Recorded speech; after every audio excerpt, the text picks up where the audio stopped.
explained this to the backhoe operators already, but I'm going to do so again.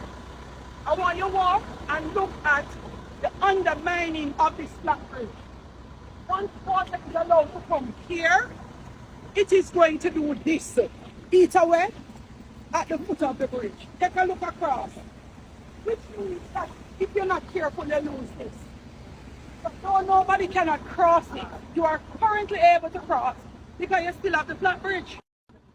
What is supposed to happen if you're taking sand out of the river, you should really get permission, but God forbid the person don't get permission, or they're attempting to clean. The strategy must always be one of cleaning the center.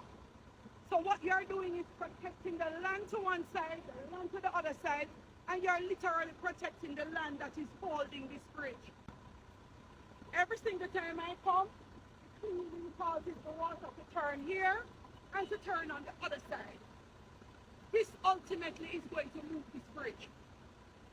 That piece of concrete or stone wall that has washed down here, you all need to remove it so that all the water travels to the center. All right?